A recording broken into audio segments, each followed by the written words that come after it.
Ji Gang stood with his arms crossed, his expression serious as he addressed Yun Xiaoku. "I'm leaving the rest in your hands," he declared firmly. Yun Xiaoku nodded in response, raising her hands towards the sky. Green energy began to radiate from her, coalescing into a shimmering barrier that enveloped their headquarters. With a slight turn of her head, she assured everyone, "I've set up a protective barrier against espionage. Now we can speak freely without fear of being spied on." Jiang Chun, standing nearby, watched this display with curiosity and some apprehension. He couldn't help but wonder about the extent of Yun Xiaoku's powers. In just moments, the barrier expanded in all directions, growing larger under her control. Approaching Jiang Chun, Ji Gang placed a reassuring hand on his shoulder and closed his eyes, smiling warmly. "Is there something you're not telling us?" he gently inquired. "We're all here to support you." The others listened in respectful silence as Jiang Chun lowered his head, his hand nervously touching his forehead. With a solemn expression, he revealed the truth. "Yesterday, I killed Xiao Yuanwu from the Xiao family," he confessed. "I erased all traces of the incident, even his body. But I'm unsure if the Xiao family has other means of investigation or tracking." The news stunned everyone present. Ji Gang, his expression turning from concern to shock, asked incredulously, "You eliminated a member of the Xiao family?" Reaching out towards Jiang Chen, Ji Gang continued, his surprise evident. "Was it Xiao Yuanshan's grandson, the cultivator in the 8th stage?" Jiang Chun, still rubbing his temples, observed their reactions with growing concern. He realized he might have just brought trouble upon them all. As they processed the gravity of Jiang Chen's revelation, Ji Gang couldn't hide his astonishment at the thought of Jiang Chen confronting and defeating a member of the powerful Xiao family. Jiang Chen himself wrestled with the consequences of his actions, unsure of the repercussions they might face. Ji Gang fixed his gaze on Jiang Chen, addressing everyone in the room. "It's common knowledge that the Xiao family has committed numerous atrocities," he began solemnly. "Their younger members have caused many problems recently." He couldn't help but commend Jiang Chun for his actions in protecting others. Crossing his arms, Ji Gang's expression turned serious as he reflected on the formidable power of the 8th transformation. He recalled that Xiao Yuanwu, the least favored grandson of Xiao Yuanshan, was likely not a significant threat. Perhaps Xiao Yuanshan himself wouldn't personally intervene. Tanjin, standing nearby with one hand on her waist, extended the other towards Jiang Chen. Her gaze was determined as she assured him not to worry. "If the Xiao family sends anyone, the Night Watch will protect you. We are not weak," she declared confidently. Jiang Chun looked back at Ji Gang with gratitude and happiness in his eyes. As an orphan who had never truly felt at home, this reassurance meant everything to him. He smiled genuinely, feeling a sense of belonging for the first time. With a sigh, Ji Gang turned away slightly, starting to walk away. He glanced back at Jiang Chun, contemplating the situation. Despite Xiao Yuanwu's insignificance, Ji Gang knew he might have already attained the second level of transformation. He quickly returned to Jiang Chen, gripping his shoulders firmly and meeting his eyes with surprise. "How did you manage to kill someone at level 30 in combat class?" Ji Gang asked incredulously, his mind racing with questions. "You're only level 17 in the creation class. It doesn't add up." Jiang Chun felt a pang of nervousness, beads of sweat forming on his forehead. He extended a trembling hand towards Ji Gang, urging him not to get too worked up. "Actually," he began hesitantly, Someone helped me." Upon hearing Jiang Chen's words, Ji Gang's curiosity piqued, and he immediately asked, "Who helped you?" Jiang Chun rubbed the back of his head nervously, closed his eyes, and with a strained smile, admitted that it was Luo Sundao, the daughter of the Jiangnan Luo family. He went on to explain that she had awakened a hidden defense class to aid him. The revelation stunned everyone in the room. They exchanged surprised looks, contemplating the implications of Jiang Chen's connection to Luo Sundao, who hailed from the wealthiest merchant family in Jiangnan, the Luo family. Ji Gang, seizing Jiang Chen by the shoulders once more, shook him gently with closed eyes, a warm smile spreading across his face. He commended Jiang Chen, acknowledging that while the Luo family wasn't known for warriors, their immense wealth meant they wielded significant influence. "If you ever find yourself in trouble," Ji Gang reassured him, "the Luo family won't just stand by." Jiang Chun looked at Ji Gang nervously, beads of sweat forming on his forehead. He wondered what Ji Gang was thinking at that moment. Suddenly, Jiang Chen's body began to emit a powerful purple energy, enveloping him in a radiant aura.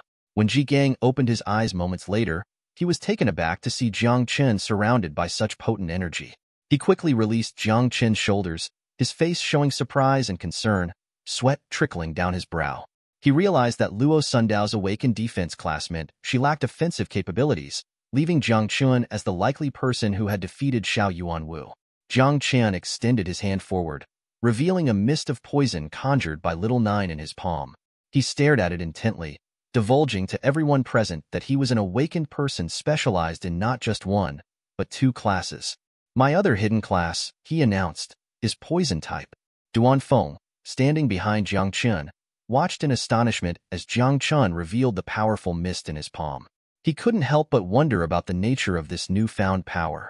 Meanwhile, Ji Gang attempted to shake Jiang Qin's hand, playfully questioning how many more secrets he harbored. Jiang Qin swiftly moved his hand aside, cautioning that the mist was highly poisonous. The others in the room remained silent, observing the tense exchange without interruption. Just before Jiang Qin could finish explaining, Ji Gang disregarded the warning and shook his hand anyway. Closing his eyes with a reassuring smile, Ji Gang assured Jiang Qin that he had a strong resistance against poisons.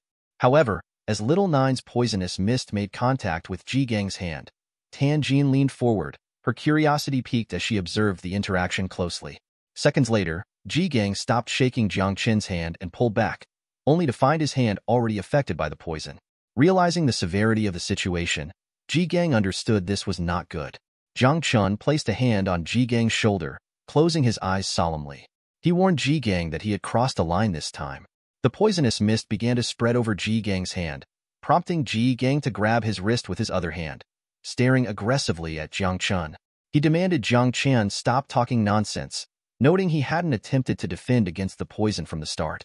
Behind Ji Gang, Tan Jin closed her eyes and chuckled softly, seemingly amused by the unfolding drama. On the other side of the room, Chu Balang sat nearby, observing Ji Gang's poisoned hand with intense interest, silently contemplating the nature of the poison. With urgency in his voice, Ji Gang turned to Yun Xiaoku and called for her assistance, asking her to quickly help him neutralize the poison. Yun Xiaoku, with one hand extended to the side, deactivated the protective barrier, causing the shimmering energy to slowly dissipate. She brought her other hand near her mouth, closed her eyes, and chuckled softly as she responded to Ji Gang with a simple yes. Jiang Qin, standing nearby, reiterated to Ji Gang the potency of Little Nine's poison. Ji Gang took a seat on the couch, one hand resting on his knee while he extended the other, affected by the poison. Yun Xiaoku approached him with a serene expression, closing her eyes and placing both hands near Ji Gang's poisoned hand. Utilizing her power, she began the process of detoxifying him, her focused energy working to heal the poison's effects. As Yun Xiaoku worked, Ji Gang turned his head towards Jiang Qin, closing his eyes and managing a strained smile. He acknowledged that the poison was indeed formidable, remarking that having multiple skills like Jiang Qin could potentially increase his safety in future encounters. Chu Balang, ever observant, approached the group and placed both hands on the sofa's armrest. His eyes fixed on Jiang Qin, silently studying him with intense interest. After several moments, Yun Xiaoku successfully completed detoxifying Ji Gang's hand. With a serious demeanor, Ji Gang turned his attention back to Jiang Qin. Despite recognizing Jiang Qin's considerable talent, Ji Gang offered him a sober piece of advice. He suggested that Jiang Qin should reconsider enrolling in the Tianjiao camp, especially in light of the recent events involving the Xiao family. Ji Gang explained that while the camp offered valuable resources, it was likely that the Xiao family's prodigy would also participate. The potential risks outweighed the benefits of the resources offered, according to Ji Gang. Tan Jin, standing behind Ji Gang, placed a hand on her waist and closed her eyes in a gesture of agreement. She nodded subtly, indicating to Jiang Qin that Ji Gang's advice was sound and should be seriously considered. Jiang Qin stared at Ji Gang, his expression marked by confusion. He questioned what Ji Gang meant by resources. With eyes closed in contemplation, Ji Gang patiently explained that these resources included the blood of fierce beasts, equipment, and other valuable items. Those who excelled in the Tianjiao camp could also receive rewards like mysterious fruits and scrolls revealing secrets of different realms. As Ji Gang spoke, Jiang Qin's disbelief slowly gave way to astonishment. He couldn't help but ponder the potential benefits Ji Gang described. Images of rare insects and the superior resources they could provide flashed through Jiang Qin's mind. He considered how these resources surpassed what he could acquire alone by hunting fierce beasts. Perhaps these insects possessed abilities to reproduce or offer other unexpected advantages. While Jiang Chen stood amidst the lingering mist of Little Nine's poison, his gaze fixed on Ji Gang with newfound determination. He approached Ji Gang with a serious demeanor, asserting his desire to enroll in the Tianjiao camp. Unafraid of the dangers ahead, Jiang Chen expressed confidence in his abilities to protect himself and make the most of the opportunities presented. Ji Gang, thoughtful and measured in his response, asked Jiang Chen to wait. He needed time to consider Jiang Chen's request carefully. At the same time, on the tranquil waters of West Lake, nestled within Shao family territory, stood a temple. Its serene surroundings belied the intense energy that suddenly erupted as someone plunged into the lake's depths. With a surge of power, they unleashed a mighty strike that cracked the earth beneath, sending water cascading in all directions. This formidable figure was none other than Shao Beihan, grandson of Shao Yuanshan and recognized as the most powerful prodigy within the Shao family. As the lake water showered down like rain, Shao Beihan, gripping his sword with unwavering determination, turned to face his subordinates with a serious gaze. He commanded them to cease their chatter and demanded to know if they had made any progress in their mission. 3 hooded figures, bowing respectfully with hands on their abdomens, lowered their heads in submission before Shao Beihan. One among them stepped forward, revealing crucial information. They had discovered that young master Shao Yuanwu had been pursuing a woman named Luo Sundao. Furthermore, she had been seen traveling with someone identified as Jiang Chen. Shao Beihan's expression darkened slightly as he absorbed this news. He recalled that Luo Sundao hailed from the wealthy Luo family, known more for their wealth than martial prowess. Turning to his subordinate, Shao Beihan inquired about Jiang Chen's identity. The hooded figure disclosed that Jiang Chen was an awakened individual of divine rank in the creation class, a significant revelation. The discussion continued as Shao Beihan pressed for more details. His subordinate informed him that Jiang Chen had recently visited the Night Watch headquarters. Another hooded figure stepped forward, placing a hand over his chest in a solemn gesture of respect.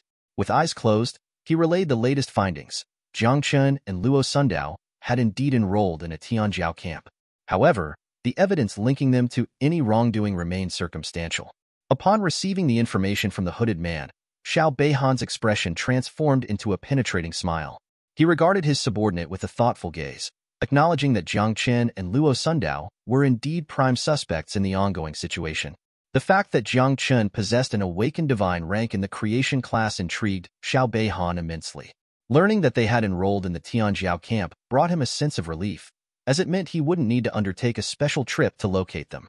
Deciding swiftly, Shao Beihan resolved to deal with Jiang Chen and Luo Sundao at the Tianjiao camp in 3 days' time. Meanwhile, at the Night Watch headquarters, Ji Gang and Jiang Chen entered the office and settled on the sofa. Ji Gang, one arm relaxed on his knee while he extended the other, fixed a keen gaze upon Jiang Chen. He expressed his lingering concern despite having enrolled Jiang Chen in the Tianjiao camp. However, Ji Gang reassured Jiang Chen that he had secured a powerful ally for him among the camp's registrants. Ji Gang disclosed that this ally was Mu Hanqiu, the young princess from the Mu family. Advising Jiang Chen wisely, Ji Gang suggested that before heading to the Tianjiao camp, Jiang Chen should accompany Mu Hanqiu on an exploration of a secret realm. This would not only allow Jiang Chen to enhance his skills, but also establish early bonds with future companions. Seated across from Ji Gang, Jiang Chen listened attentively, absorbing the strategic advice offered. His demeanor remained composed and thoughtful as Ji Gang approached him, taking his hand gently. With a warm smile, Ji Gang emphasized the importance of Jiang Chen's charm, hinting at Mu Hanqiu's rumored beauty and their similar age. Ji Gang subtly urged Jiang Chen to use his charisma to win over Mu Hanqiu's trust and alliance. Upon hearing Ji Gang's inquiry and feeling the weight of his expectations, Jiang Chen couldn't suppress the onset of nervous sweat. He managed a forced smile, acknowledging Ji Gang's question about his enrollment in the Tianjiao camp. Jiang Chen replied with a tentative assurance, stating his intention to give it a try, though uncertainty gnawed at him.